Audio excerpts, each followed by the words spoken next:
Hey, this week, in case you didn't know, is Teacher Appreciation Week. And it's very important to be nice to your teachers. You know, if the NRA has their way, they'll all have machine guns soon, and you'll have to be nice to them. And most people have one or more teachers from the past that they put through the ringer. When I was in high school, we had a Spanish teacher named Mr. Gretz. And every day, Mr. Gretz would write 10 questions on the chalkboard. And then he'd pull down the map to cover them until quiz time.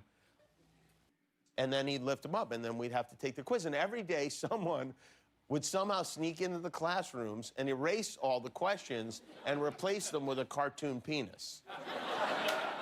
And then Mr. Gretz either retired or disappeared, I'm not sure, after that year. But I feel like we owe him an apology. Teachers have difficult jobs, and so today, in honor of Teacher Appreciation Week, we went out to Hollywood Boulevard to give people a chance to say sorry for the awful, awful things they did. It's Teacher Appreciation Week. Are there any teachers you would like to apologize to? Sure. My 5th grade teacher, her name was Miss Glasser. I gave her the nickname Gassy Goo, and it stuck with her the whole year. My senior year of high school, I want to apologize to Miss Seawall because I arrived very drunk to my last final for math, and I completely failed it, and I knew what I was taking. I knew the stuff, but I failed it because I was very, very drunk. I want to apologize to my kindergarten teacher for kicking her every day, almost every day. I would come in and kick her for no reason. And after that, 1st grade, my 1st grade teacher, I would hit her with the rubber band and paper.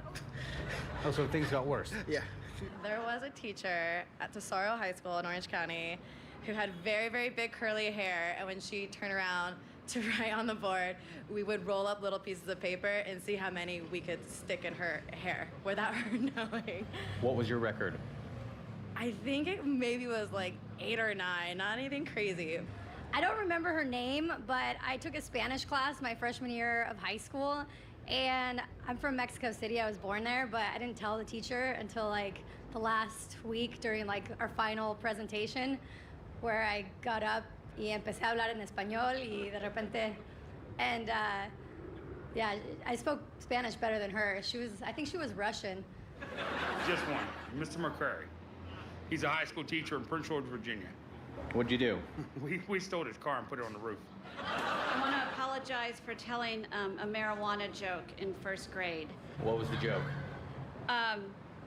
Miss Krause, why don't balloons do drugs? And, you know, panic on her face. And she said, I don't know, Amy. And I said, because they're afraid they'll get too high and get busted. And, yeah, she didn't like that. And what do you do now? I'm the mayor of Manhattan Beach, California. Are there any teachers you'd like to apologize to? Yeah, I like to apologize to the teacher I stole a checkbook from in high school. I kicked out of Arthur High School. Got sent to Lloyd High School for stealing my teacher's checkbook, trying to cash a check, and got caught and went to jail. I mean, that was embarrassing, man, in front of all of my student my friends, man. They see me get locked up, man. That was crazy. I apologize. Forgive me. I want to apologize to Miss Amundsen, my ESL teacher. She used to send me to go get cigarettes from the liquor store, and I always will steal 2 or 3 cigarettes, you know? And that's the way I learned how to smoke, you know?